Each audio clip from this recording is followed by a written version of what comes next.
नमस्कार, good morning, सुप्रभात, बहुत बहुत स्वागत है आप सभी का। सुबह के बज चुके हैं 7। मैं हूं आपके साथ श्वेता शर्मा और चलिए शुरुआत सबसे अहम खबर के साथ। दिल्ली ब्लास्ट मामले की जांच में नया खुलासा हुआ है। जांच एजेंसियों को यह पता चला कि संदिग्धों के पास से हुंडई i20 के अलावा एक और इको स्पोर्ट कार भी थी।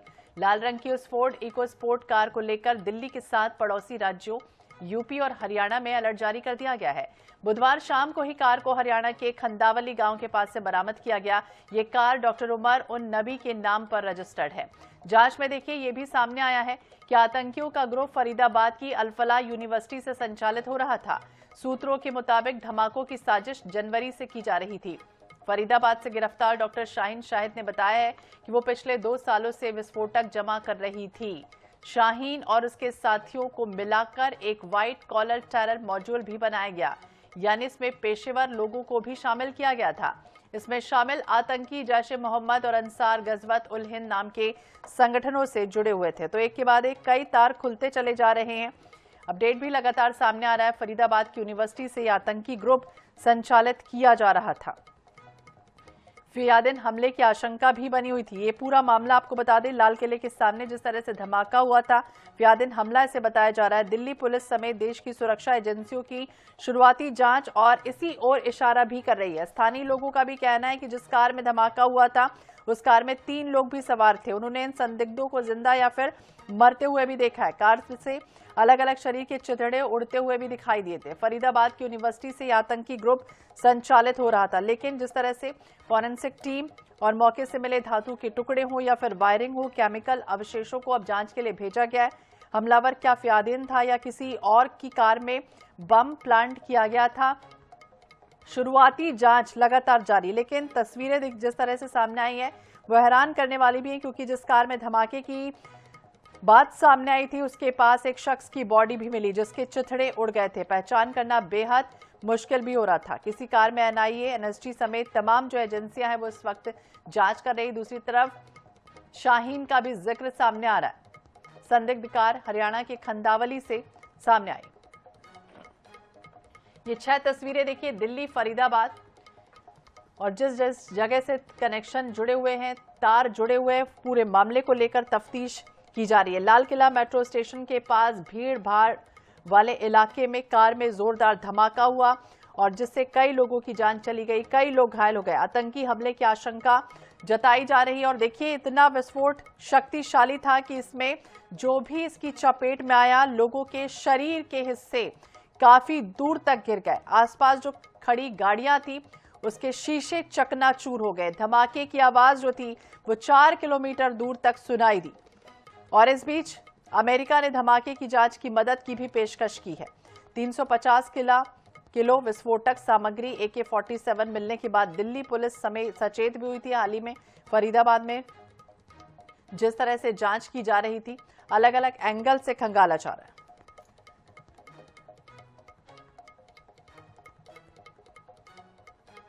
तो 10 गिरफ्तार हो चुके हैं, 9 हिरासत में हैं, 1 फरार फिलहाल बताया जा रहा है। सहारनपुर से डॉक्टर आदिल अहमद की गिरफ्तारी हुई है। पूछताछ की जा रही है लगातार कहां से इनके तार जुड़े हुए हैं। हालांकि सुरक्षा की लापरवाही जिसकी वजह से कई लोगों ने अपनी जान गंवा दी, कई जिंदगी और मौत के बीच अभी भी झूल रहे। इस धमाके ने दिल्ली की सुरक्षा व्यवस्था पर भी देखिए सवाल उठाए थे। शुरुआत में कहा गया कि सीएनजी कार में आग लगी, लेकिन जिस तरह का ये धमाका हुआ उसकी विभत्सता देखने के बाद कई तरह की आशंकाएं बन गई थी। और उसके बाद देखिए एक के बाद एक जांच के जो दायरे हैं वो खुलते चले जा रहे हैं। परत दर परत कई ऐसे खुलासे अब तक हो चुके हैं। हालांकि 10 लोग गिरफ्तार हुए हैं, 9 हिरासत में आ चुके हैं, 1 फरार है। फरीदाबाद सेक्टर 56 से एक और डिटेन भी किया गया।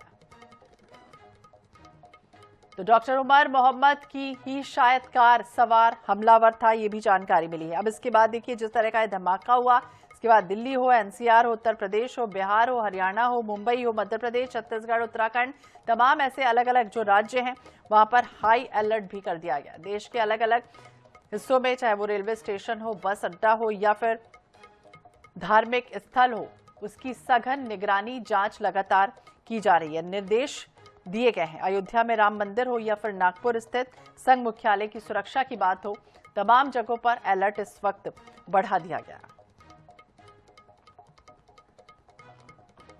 तो अल-फलाह यूनिवर्सिटी आतंकियों का भी सेंटर भी बताया गया है।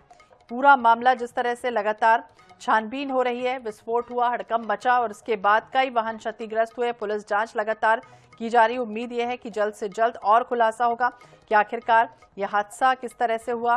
करीब 6:52 पर यह हादसा होता है जब वाहन लाल बत्ती पर रुका हुआ था। विस्फोट इतना तेज था कि जो आसपास लोग खड़े हुए थे, कई वाहन इसकी चपेट में आ गए थे और कई क्षतिग्रस्त हो गए थे। ये धीमी गति से चल रहे वाहन में जोरदार धमाका हुआ और इसके बाद एक वाहन लाल बत्ती पर रुकी। उसी दौरान उसमें विस्फोट हुआ जिसके पास जो अन्य वाहन खड़े हुए थे वो क्षतिग्रस्त होते हैं। पुलिस फॉरेंसिक टीम मौके पर पहुंची। पूरे इलाके को तत्काल घेरा गया। सुरक्षा एजेंसियों ने जांच शुरू कर दी। ये विस्फोट तकनीकी खराबी, गैस लीक या फिर आतंकी साजिश का नतीजा था।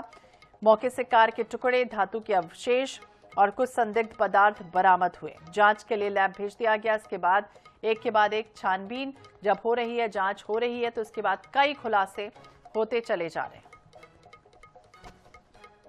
हालांकि अब लोग गिरफ्तार हुए हैं, उनसे पूछताछ की जाएगी आखिरकार क्या कुछ हुआ, किस वजह से क्या कुछ करने की साजिश रची जा रही थी। घटना के बाद स्थानीय लोगों में डर का भी माहौल बन गया। आसपास के जो इलाके हैं वहां ट्रैफिक को पूरी तरह से अस्थायी तरीके से रोका गया। वैकल्पिक मार्गों पर वाहनों को डायवर्ट किया गया। उस समय की तस्वीर देखिए सामने आई है। हालांकि धीरे धीरे जो रूट है वो सामान्य भी होने लगा, लेकिन पुलिस ने लोगों को अफवाह न फैलाने और सहयोग करने की भी अपील की है। सोशल मीडिया पर खासतौर से इस समय ध्यान रखा जा रहा है। तो फिलहाल इस विस्फोट में जिस तरह का यह हादसा हुआ, देखिए शाहीन का सबसे पहले नाम सामने आ रहा है। ये शाहीन वही है जो आतंकी साजिश रच रही थी। विस्फोटक बरामद इसके पास से हुआ और क्या वजह थी, पूरे मामले को लेकर तफ्तीश जारी है। विस्फोट से पहले वाहन में कोई भी संदिग्ध गतिविधि आखिरकार नहीं। और ये तस्वीर देखिए जब भूटान के दौरे पर, 2 दिवसीय दौरे पर प्रधानमंत्री थे और इसके बाद जब देर रात पहुंचे, LNJP अस्पताल पहुंचे, बाकायदा उन्होंने घायलों से हालचाल जाना और पूछताछ की। तो प्रधानमंत्री नरेंद्र मोदी ने बुधवार को LNJP अस्पताल जाकर धमाके में घायल हुए लोगों से मुलाकात की। भूटान दौरे से लौटते ही वो सीधे एयरपोर्ट से अस्पताल पहुंचे। इसके बाद उन्होंने एक्स पर पोस्ट किया कि साजिश रचने वालों को सजा दिलाई जाएगी। पीएम मोदी करीब आधा घंटा अस्पताल में रहे और घायलों से बातचीत उन्होंने की। तस्वीर देखिए सामने, बाकायदा पूछताछ करते हुए नजर आए। हालांकि ये आश्वासन दिया, सांत्वना भी दी है उन तमाम घायलों को कि सब कुछ ठीक हो जाएगा, सब कुछ बेहतर होगा।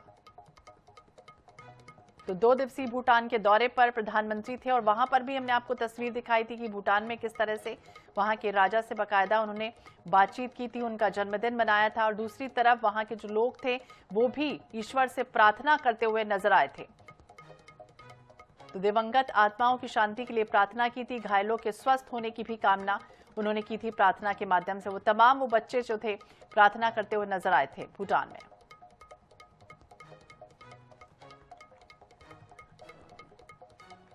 और 18 नवंबर को छत्तीसगढ़ विधानसभा का सेशन, यानी कि रायपुर से अहम खबर आपको बता देते हैं, जहां एक दिन के सत्र में 25 वर्षों की संसदीय यात्रा पर चर्चा होगी। विधानसभा के वर्तमान भवन में होगा एक दिन का सेशन और सभी विधायक 25 वर्षों की यात्रा का अनुभव साझा करेंगे। पुराने परिसर में होगा विधानसभा का आखिरी सत्र और नए भवन में होगा विधानसभा का शीतकालीन सत्र। तो आने वाले दिनों में विधानसभा का शीतकालीन सत्र शुरू होना है और इसे लेकर पूरी तरह से तैयारियां एक तरफ हो रही हैं, तो दूसरी तरफ आपको बता दें अब पुराने से लेकर नए भवन में शिफ्टिंग होनी है और इसके लिए वो यादगार मोमेंट बनाया जाएगा, यादगार क्षण बनाया जाएगा। 25 वर्षों की वो संसदीय यात्रा, उस पर चर्चा भी होगी।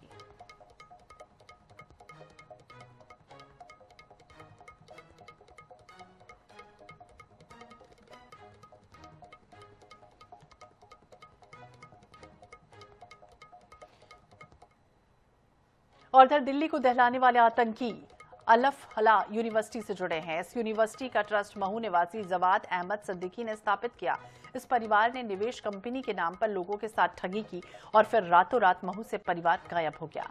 दिल्ली की घटना के बाद महू पुलिस फिर से जवाद के महू में रहने वाले रिश्तेदारों और पुराने संपर्कों की जानकारी जुटा रही है। और क्या कुछ है इस पूरे मामले में, देखिए इस रिपोर्ट के जरिए। महू के रहने वाले जव्वाद ने सबसे पहले इंजीनियरिंग कॉलेज खोला था। बाद में उसने यूनिवर्सिटी की नींव रखी थी। जव्वाद ही यूनिवर्सिटी का कुलाधिपति है और ट्रस्ट का अध्यक्ष भी है। 36 साल का आतंकी मुजम्मिल शकील अल फलाह यूनिवर्सिटी में एसोसिएट प्रोफेसर था।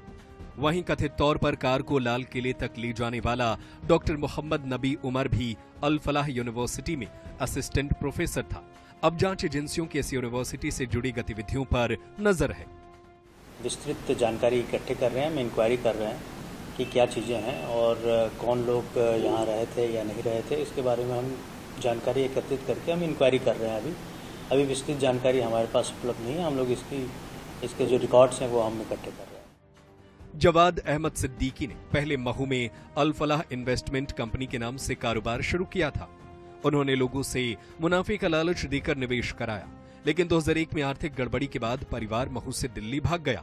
वहीं उन्होंने कॉलेज की नींव रखी, जो बाद में विश्वविद्यालय में बदल गया। पुलिस रिकॉर्ड के अनुसार जव्वाद के पिता हम्माद सिद्दीकी शहर काजी रहे हैं, जबकि सौतेला भाई अफाम एक हत्या के मामले में जेल जा चुका है। महू के कायस्थ मोहल्ले में जवाद का जो मकान है वह 4 मंजिला बना है। Bureau report, INH news, Bhopal. और मध्य प्रदेश की लाडली बहना योजना के तहत मुख्यमंत्री डॉक्टर मोहन यादव ने सिवनी से राज्य भर की महिलाओं के खाते में 1500 रुपए की बढ़ोतरी की, यानी कि किश्त ट्रांसफर कर दी। अब तक हितग्राहियों को 1250 रुपए प्रतिमाह दिए जाते हैं। हाल ही में कैबिनेट की मंजूरी के बाद इसमें 250 रुपए की वृद्धि की गई और मुख्यमंत्री ने एक क्लिक में 1,26,36,000 महिलाओं के खाते में 1,587 करोड़ रुपए की राशि ट्रांसफर की। देखिए रिपोर्ट। सिवनी में आयोजित कार्यक्रम के दौरान मध्य प्रदेश के मुख्यमंत्री डॉक्टर मोहन यादव ने एक क्लिक के माध्यम से लाडली बहना योजना के हितग्राहियों को किश्त ट्रांसफर की। इस दौरान उन्होंने महिलाओं से संवाद किया।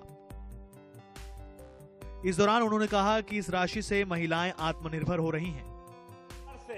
कोई अपनी फीस भरती है बच्चों की, कोई ट्यूशन फीस देती है, कोई अपने छोटे मोटे काम करती है, कोई सिलाई मशीन भी ले आती, कोई ने केस कर्तनालय, ब्यूटी पार्लर भी खोला है। जोरदार अभिनंदन करो। ये सारे काम करते करते बहनों की जिंदगी अच्छी हो जाए, ये प्रयास के लिए सरकार हमारा अपना प्रयास कर रही है। इसलिए लाडली बहनों को ये मदद नहीं है, ये मौका है उनका जीवन बदलने का और लगातार हम देते रहेंगे। ये तो आज लाभार्थी बनने के लिए और लाभार्थी से महिलाएं लीडर बने और लीडर बन के नीडर बन के आगे बढ़े। मुख्यमंत्री ने पहले भाई दूज कार्यक्रम के दौरान गलती से इस योजना को सुभद्रा योजना कहा था, जिसे बाद में उन्होंने स्वयं सुधार लिया। इसी को लेकर कयास लगाए जा रहे थे कि योजना का नाम बदल सकता है, लेकिन योजना के नाम में कोई परिवर्तन नहीं किया गया। इसके साथ ही सरकार ने यह भी स्पष्ट कर दिया कि 60 वर्ष की आयु पूरी होने पर हितग्राही योजना के लिए अपात्र हो जाएंगी। Bureau report, INH news, Bhopal. और इधर छत्तीसगढ़ में महतारी वंदन योजना के लिए अब KYC कराना अनिवार्य होगा, यानी कि राज्य सरकार के निर्णय के बाद एक तरफा जहां बैंकों में KYC कराने के लिए महिलाओं की कतार लग गई, तो वहीं हितग्राहियों के नाम काटे जाने को लेकर सियासत भी शुरू हो गई है। आखिरकार कौन लगा रहा है महिलाओं के नाम काटे जाने का आरोप और क्या कहते हैं इन आरोपों पर जिम्मेदार? देखिए रिपोर्ट। छत्तीसगढ़ की सबसे बड़ी और सबसे चर्चित योजना एक बार फिर सुर्खियों में है। इस बार महतारी वंदन योजना को लेकर चर्चा की वजह KYC है। महतारी वंदन योजना का लाभ ले रही 69.29 लाख से अधिक महिलाओं को KYC यानी सत्यापन कराना होगा। इसके लिए बैंकों में जाकर महिलाओं को अपने आधार कार्ड से लेकर सभी आवश्यक दस्तावेज जमा कराने होंगे। महतारी वंदन योजना की 21 किश्तें महिलाओं के खाते में अंतरित की जा चुकी हैं। 22वीं किश्त से पहले महिलाओं को योजना के लिए सत्यापन यानी KYC कराना होगा। महिलाओं को आधार कार्ड और बायोमेट्रिक माध्यम से अपना KYC कराना होगा। नाम, पता, आधार कार्ड, मैरिज सर्टिफिकेट समेत अन्य दस्तावेज जमा कराने होंगे। तय समय सीमा में KYC नहीं कराने पर महिला हितग्राहियों को अपात्र माना जाएगा। ऑनलाइन भी महिलाएं अपने दस्तावेजों की जानकारी अपलोड कर सत्यापन करा सकती हैं। KYC नहीं होने की स्थिति में अपात्र महिलाओं को राशि का भुगतान नहीं होगा। केवाईसी की जानकारी के बाद बड़ी संख्या में हितग्राही बैंकों में करा रही केवाईसी। केवाईसी के नाम से, सत्यापन के नाम से फिर से महतारी वंदन में लाखों महिलाओं के नाम काटे जाएंगे। तो ये तो इनका मतलब काम करने का ढंग ही है ना। यही इनका काम करने का ढंग है, वोट लेने तक के सब बांटो। विष्णुदेव साय जी के नेतृत्व में सरकार महतारियों को 21 किस्तें महतारी वंदन की दे चुकी है और उसके बाद सरकार की नीयत पर प्रश्न चिन्ह उठाना ये कांग्रेस की मानसिकता को दर्शाता है। वास्तविकता ये है कि हमारी प्रतिबद्धता है और प्रतिबद्धता को पूरी कर रहे हैं। छत्तीसगढ़ की सबसे बड़ी योजना का लाभ लेने के लिए एक तरफ जहां बैंकों में महिलाओं की कतार नजर आ रही है, तो वहीं केवाईसी को लेकर सियासत भी जारी है। ऐसे में उम्मीद यही की जा सकती है कि योजना का लाभ वास्तविक लोगों को ही मिले, न ही पात्र लोगों का नाम काटा जाए और न ही कोई अपात्र इस योजना का लाभ ले सके। INH 24/7 के लिए रायपुर से गौरव शर्मा की रिपोर्ट। और इधर छत्तीसगढ़ में SIR यानी कि मतदाता सूची का विशेष पुनरीक्षण की प्रक्रिया शुरू हो चुकी है और इस बीच निर्वाचन आयोग ने दावा किया कि अब तक प्रदेश के 54% मतदाताओं के घरों में गणना पत्रक पहुंचा दिया गया है। लेकिन आयोग के इस आंकड़े को लेकर सियासत तेज है। अब देखिए, बड़ा सवाल ये भी है कि आखिरकार कांग्रेस को क्यों नहीं हो रहा है आयोग के डेटा पर आखिरकार विश्वास। देखिए एक और खास रिपोर्ट।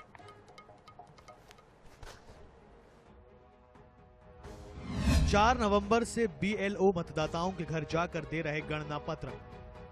अब तक 1,13,08,000 मतदाताओं को पत्रक वितरित। ऑनलाइन माध्यम से भी पहुंचाए जा रहे गणना पत्रक। प्रदेश में 2,12,30,737 मतदाता।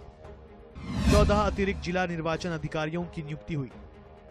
103 अतिरिक्त सहायक अधिकारियों की भी नियुक्ति। निर्वाचन आयोग के डेटा पर कांग्रेस समेत अन्य दलों की आपत्ति। SIR में पूरी पारदर्शिता का सरकार ने किया दावा। SIR की प्रक्रिया के तहत गणना पत्रक भरना अनिवार्य है।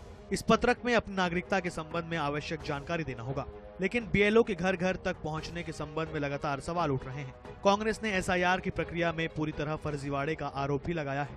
साथ ही निर्वाचन आयोग से मुलाकात कर फर्जीवाड़ा रोकने की बात भी कही है। वहीं उप मुख्यमंत्री अरुण साव का दावा है कि SIR की प्रक्रिया पारदर्शिता और गंभीरता से आगे बढ़ रही है। ये सब फर्जीवाड़ा हो रहा है SIR के नाम पर। आज अभी हर किसान और हर खेती किसानी मजदूर, उनका पूरा परिवार आज खेतों में है। हर घर में आज ताले बंद हैं, बच्चे लोग हैं। ये किसके घर जाकर के SIR का काम कर लेंगे? आज पूरी तरह से एक बोगस आंकड़ा ये इस विषय में दिया जा रहा है। देखिए, कांग्रेस पार्टी निरर्थक और बेबुनियाद आरोप लगाना बंद करे। लगातार निर्वाचन आयोग के निर्देश पर जो नियुक्त अधिकारी कर्मचारी हैं, फार्म लेकर घर घर जा रहे हैं, पूरी जानकारी बता रहे हैं और SIR का काम पूरी गंभीरता से हो रहा है। प्रदेश में BLO के घर घर पहुंचने के पहले ही 71.54% वोटर्स के नाम का मिलान भी हो चुका है। लेकिन BLO के घरों तक पहुंचने को लेकर शिकायतें भी सामने आ रही हैं। ऐसे में भले इस मुद्दे पर सियासी वार पलटवार देखने को मिल रहा हो, जरूरी यह है कि पूरी प्रक्रिया पारदर्शिता के साथ हो और पात्र मतदाताओं के नाम न कटे। गौरव शर्मा, रायपुर।